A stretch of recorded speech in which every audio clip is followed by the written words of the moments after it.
Siri namba moja ya kujenga utajiri na kufanikiwa kifedha ni kuanza kuweka akiba.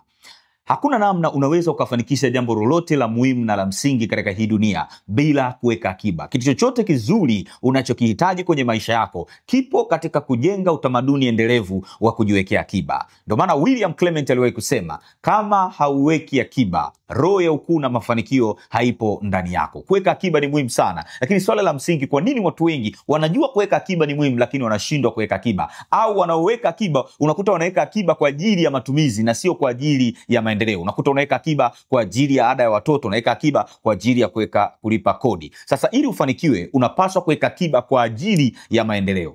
Sasa kama una changamoto katika kuweka akiba, ni kwa sababu unakosa hivi vitu viwili nitakavyokwenda kukwambia. Kitu cha kwanza, unashindwa kuweka akiba kwa sababu hauna malengo kwenye maisha yako. Haujajua kusudi la maisha yako. Hauna malengo ya miaka 5, hauna lengo la mwaka mmoja, hauna lengo la mwezi husika. Unahitaji kuwa na malengo. Na malengo yanatupa sababu ya kwa nini tunapaswa kuweka akiba. Usipokuwa na malengo kwenye maisha yako, hautakuwa na vipaumbele katika matumizi ya fedha zako, hautakuwa na vipaumbele katika matumizi ya muda wako.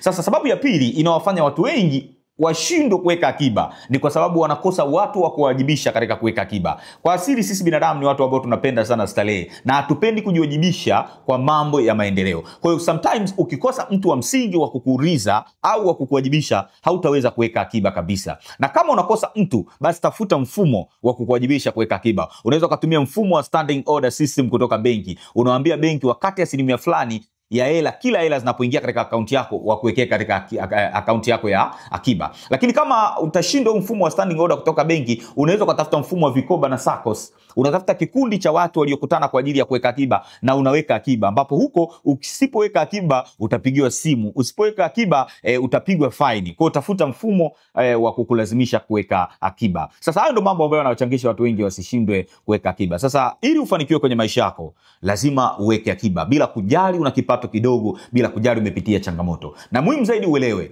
kama unashindwa kuweka akiba ukiwa na kipato kidogo, hautaweza kuweka akiba hata utakapokuwa na kipato kikubwa. Kwa sababu kuweka akiba si swala la ukubwa wa kipato, bali ni swala la nidhamu.